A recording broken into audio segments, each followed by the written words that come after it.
Welcome to another video. The first time I solved this problem and uploaded the video, I got clear instructions, delete the video now. And I knew I had messed up badly. Yes, I knew it. When I started solving the problem, it was late at night and I was tired and I just messed up the plus and minus. Everything I did was right. It's just that I wasn't really thinking clearly, so I messed up the plus and minus at some point. But now I'm going to correct it. So let's get into the video.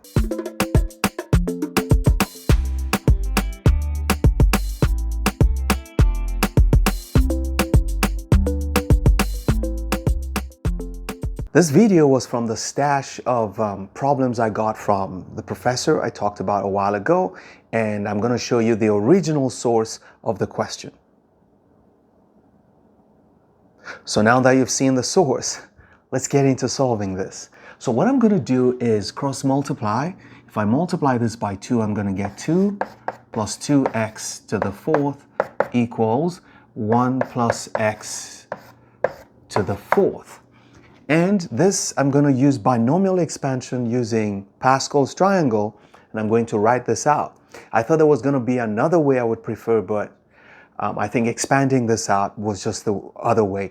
The solution that I saw did not use this strategy, but this was what I straight away did when I attempted it myself, and I think this is my preferred way. So I'm going to expand this out using, remember Pascal's triangle is 1, 1, you got 1, 2, 1, you got 1, 3, 3, 1, you got 1, 4, 6, 4, 1. So I'm going to use this line because the degree is 4. So I'm going to have 1.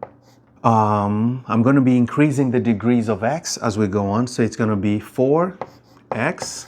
The next one is going to be 6x squared. The next one is going to be 4x cubed. And the last one is going to be 1x to the 4th. And here we have 2 plus 2x. So I'm going to move everything to the left-hand side. So this minus this is going to give me x to the 4th. So I have x to the 4th. And then I'm going to move this one here, minus 4x cubed. Then this minus 6x squared. Then this minus 4x.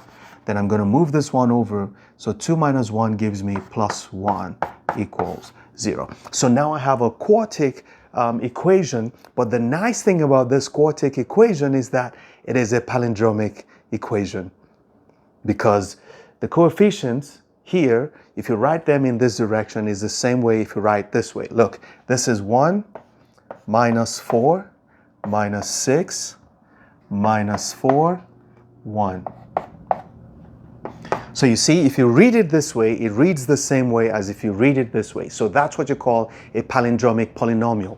This polynomial is palindromic, and whenever that happens, especially for a quartic equation, you use the strategy I showed in a previous video and solve it.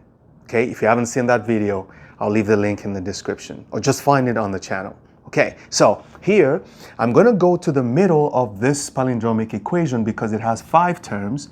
I'm going to divide everything by the degree in the middle, which is x squared. So if I divide this by x squared, see what happens. X squared. If I divide this by x squared, I'll get minus 4x. If I divide this by x squared, I'll get 6. If I divide this by x squared, I'll get 4 over x. If I divide this by x squared, I'll get 1 over x squared equals 0. So now the beauty of this is I can put things together and arrange them. Let me use one more line here. If I put the terms that have x squared together, I put this and this together, I end up with x squared plus 1 over x squared. And I put the terms that have x together, it's going to be minus. If I factor out the 4, it's going to be 4 into x plus 1 over x. And then I have minus 6 equals 0. So what I'm going to do is do a substitution in the technique. You're going to do a substitution for x plus 1 over x. So I can say let t be equal to x plus 1 over x.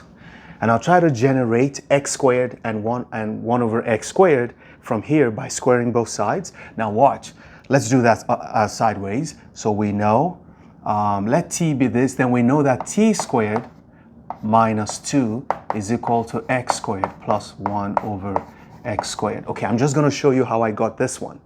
T squared minus 2 is x squared plus 1 over x squared. This one is going to be t squared minus 2, just this part. So if this is t squared minus 2. How do you show that? Just go here and say t equals x plus 1 over x. If you square both sides, you end up with t squared equals, squaring this means you have x squared. So you're going to have, let's put it this way, x plus 1 over x. So x times x is x squared, x times 1 over x is 1. X, then you go here, 1 over x times x is 1, 1 over x times 1 over x is plus 1 over x squared. So you notice that you have 2 here, and you can move the 2 here. So you have 2 squared minus 2 is x squared plus 1 over x squared. This is an identity you want to just know if you do a lot of algebra, especially in math competitions. So that's what I just wrote. And now I'm going to go back to this original equation, and instead of writing this, I'm going to be writing t squared minus 2 equals, minus 4 times, this we said is t, right? And here we have minus 6 equals 0. So that means if I have a proper quadratic equation, I'm going to be having t squared minus 4t minus 8 equals 0. And this is what I need to solve. Obviously, this cannot be factored, so I'm going to have to use the quadratic formula. So I know that t will be minus b, which is 4, plus or minus square root of b squared minus 4ac. Let's quickly do that. So we're going to have the square root of b squared, which is 16, minus 4ac. That's 4 times 1 times this, which is going to be plus 32. So this square root is basically the square root of 48, which means this is square root of 16 times square root of 3, which is 4 rad 3. So 4 rad 3 is what's going to be here. 4 rad 3 all over 2. Right? B squared minus 4ac all over 2a square root. And this is going to be equal to, if we divide everything by 2, we end up with 2 plus or minus 2 rad 3 is the value of t. And getting the value of t means we can now go back to our substitution to find what x is. Tap, tap, tap, tap. X plus 1 over x is equal to t, but t is 2 plus or minus 2 rad 3. Now, we can multiply every side by x, and we're going to get a quadratic equation to solve. So if you multiply this by x, you end up with x squared. You multiply this by x, you're going to end up with, and you move it here, minus 2 plus or minus 2 rad 3 x, then you have plus 1 equals 0. So because of this plus or minus option we have here, we're going to be solving two quadratic equations. So we're going to be solving x squared minus 2 plus 2 rad 3 x plus 1 equals 0. That's the first one. Or, this is the first equation. Or we're going to be solving x squared minus 2 rad 3 x plus 1 equals 0. So this is going to give us two solutions. This is going to give us two solutions, I believe. Okay, let's try and use the quadratic formula. So working with the first one, we're going to get x equals minus b. This is our b, which is going to be 2 plus 2 rad 3 plus or minus the square root of b squared minus 4ac. Let's do that here. Our b squared is going to be the square of this guy here, which is, if you square 2 plus 2 rad 3, 2 plus 2 rad 3 squared is going to be the square of this, 4, plus the square of this, which is going to be 4 times 3, 12. Okay, that's b squared plus the product of these two, which is 4 times 2, 8 rad 3. That's our b squared. So 16 plus 8 rad 3 is b squared. Just b squared alone. Okay, so this is 16 plus 8 rad 3. So b squared minus 4ac, 4ac in this case will be 4 times 1 times 1, which is just 4, minus 4. So this is going to be 12 plus 8 rad 3. That's what goes under this.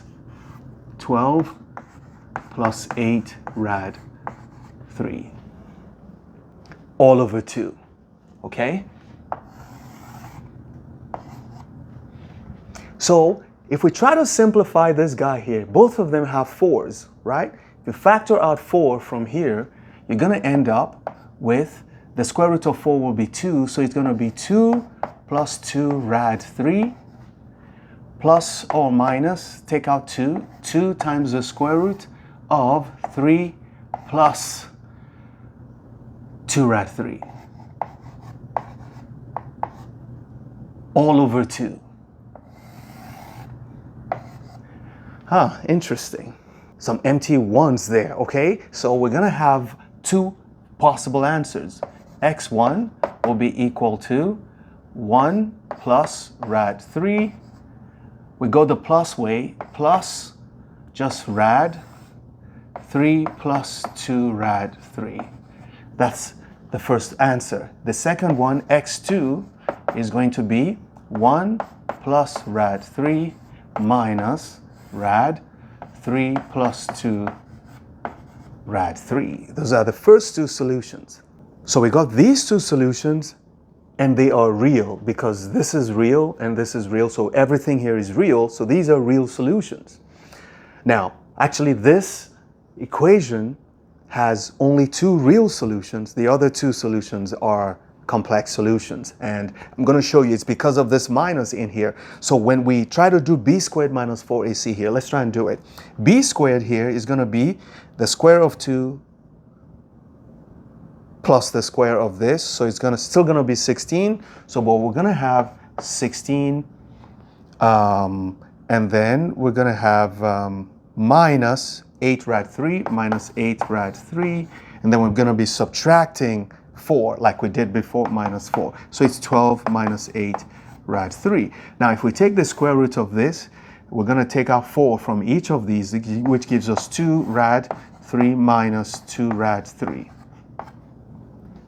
Now this is where the complex number shows up because 3 is less than 2 rad 3. Rad 3 is 1.7, 1.7132.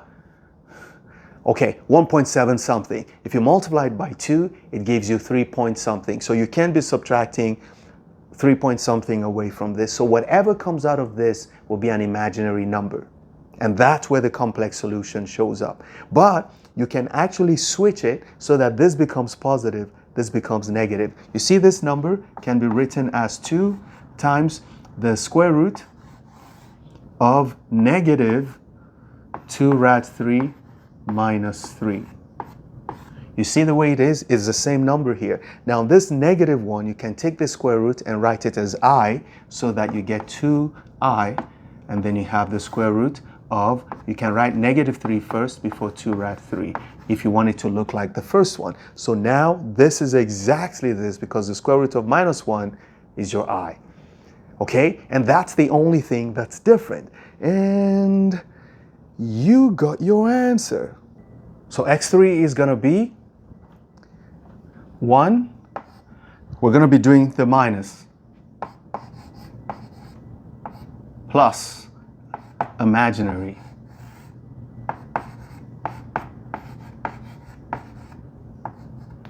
and the other one, x4,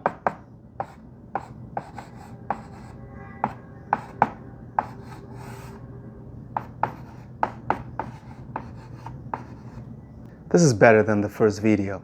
Never stop learning. Those who stop learning, stop living. Bye-bye.